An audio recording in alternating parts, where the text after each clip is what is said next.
We're joined by Mark Fitzpatrick, Senior Fellow for Non-proliferation at the International Institute for Strategic Studies in London. You've just released this dossier on Southeast Asia and Australasia. What are your findings regarding Southeast Asia?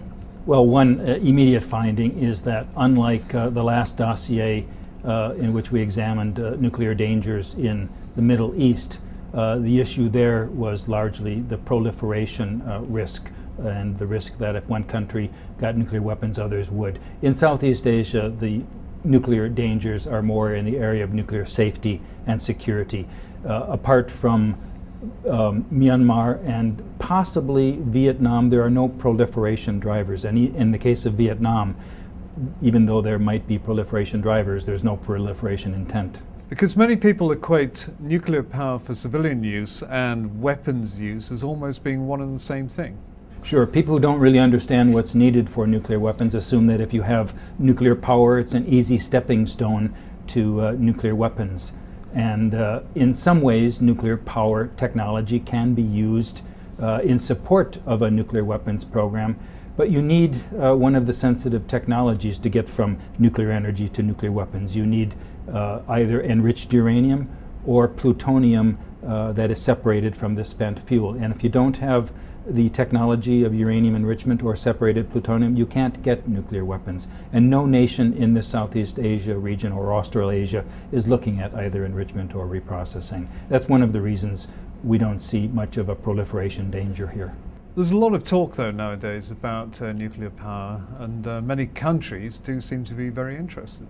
Well, I think the word nuclear renaissance is a fair description of the global interest in nuclear energy as one of the necessary solutions to the dangers of global warming and to the need for energy security and diversification.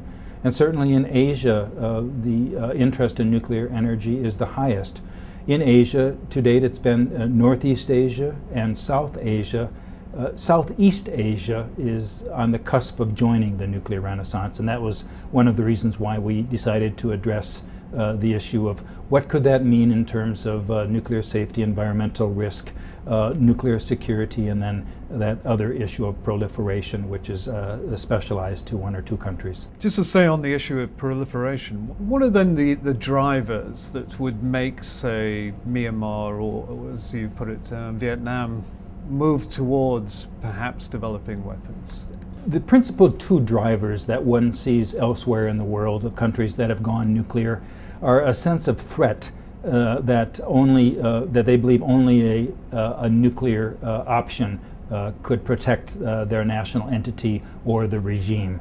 The other big driver is a sense of status, nuclear weapons being what makes a country a great power. Both of those drivers are prevalent in South Asia and in Northeast Asia and in North Korea particularly, but neither of those is something that one sees very much in Southeast Asia at all. Nuclear weapons are not seen as anything that would give a nation status, nor do any of the nations except maybe Myanmar, have a sense that they might need it to protect the country. In the case of Myanmar, there's a kind of paranoia that has overcome the authorities there. Whether or not they've made any decisions on nuclear weapons, nobody knows. It's a bit of a black box of a country in that regard. But this sense of paranoia might give them a reason to think that they need to consider this option. How does Southeast Asia then compare with the Middle East? We've seen Iran in the news for the past couple of months over the development of its nuclear program. So how do the two regions compare? Well, I think they're very different in many respects. In the one that you mentioned, in the Middle East you have the Iran factor, a country that is acquiring the wherewithal for nuclear weapons. Whether they've made a decision to actually get them or not, I don't know, and it doesn't really matter. They're acquiring the potential, and that makes people very, very worried. And of course, Israel already has nuclear weapons. In Southeast Asia, nobody has nuclear weapons to begin with, and nobody is exploring enrichment that would give them an option to seek nuclear weapons. There are also economic factors that are very different.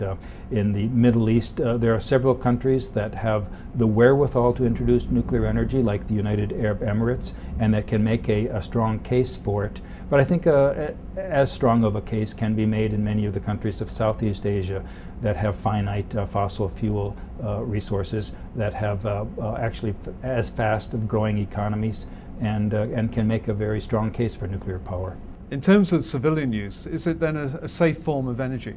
It certainly can be safe. There are very real questions that have to be addressed when introducing nuclear power. And particularly in Southeast Asia, one of the other reasons that make it different from Middle East, for example, there are some particular issues that have to be addressed when looking at nuclear safety. The issue of seismic stability. Several of the countries in this region are on the Pacific Ring of Fire, so the standards that they would have to introduce for nuclear power plants have to go that extra mile to ensure that they could withstand that once-in-a-thousand-year shock. But Japan and China are also on the Ring of Fire, and they've introduced nuclear power in a safe way. There are homegrown terrorism concerns in this part of the world that one sees some other countries. Terrorists have not, in Southeast Asia, looked at nuclear power plants as a target. Well, there aren't any, but nuclear research reactors, for example, nor have they talked about stealing radioactive sources, except one case in Thailand. There was one person arrested on terrorism charges who talked about building a dirty bomb a couple years ago. He never acquired really very much, but that's one of the issues that have to be looked at. How far off do you think terrorists are in terms of getting or developing a dirty bomb? I think that there could well be a terrorist radiological dispersion device, a dirty bomb, exploded somewhere in the world in the next 10 years. It's not that hard of a bomb to make. It won't do that much damage if terrorists acquire some X-ray, some cesium-137 for X-rays from medical institutions or some other kind of radiological sources they could strap to dynamite, blow up, or threaten to blow up, and it wouldn't cause any more death than would a regular dynamite explosion, but it would cause a terror factor. People would hear the word radiation and they would think that there was a great deal of danger here, even much more than really would be the case. So I think terrorists have thought about this. Terrorists that talk about getting nuclear weapons, like Al-Qaeda, probably are not going to be able to acquire the fissile material necessary for nuclear weapons, and so they might then get the next, in their view, best thing, which would be some radiation. In an article you wrote for a newspaper in the Middle East, you stated that Washington and Moscow during the Cold War had provided research reactors to a number of countries, and now we have something like 50 countries which have weapons usable uranium. Yes, there was this competition during the Cold War to expand friendships and alliances and client states, and one of the tools that was used was to provide research reactors to some countries that now you look back and think, why on earth does a small country in Africa, just as one example, can they really safely use a research reactor? Several countries in Southeast Asia, 4 of them did acquire research reactors from the United States. Vietnam was one of them. They later changed and upgraded it with Soviet Union help. Now, none of these research reactors in Southeast Asia have provided any reason to be concerned. There are some technical difficulties with some of them, but I wouldn't put them in the category of unnecessary technologies. I think they are contributing in some ways. They produce medical isotopes to fight cancer and so forth. And even today, there are French and American companies, along with the Russians, who are promoting nuclear energy. There's certainly a competition among the nuclear suppliers, but actually, I think that some of this is there's more hype than reality to it. There's a limited number of reactors that can be built in the world, a limited number of suppliers of some of the key components. So even though Areva, for example, the French national company, has been promoting nuclear power in various parts of the Middle East, they're not going to be able to sell it to everyone. They will sell it to the countries that have the best resources, the stablest political systems, and the most transparent policies, and United Arab Emirates is one.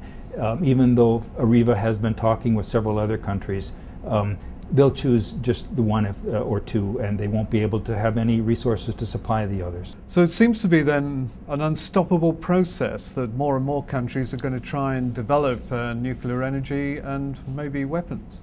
Well, I think it's inevitable that countries will look to nuclear power as a source of energy.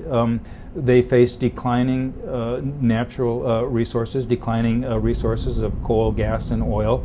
They have expanding economies. They have to produce the electricity from some means.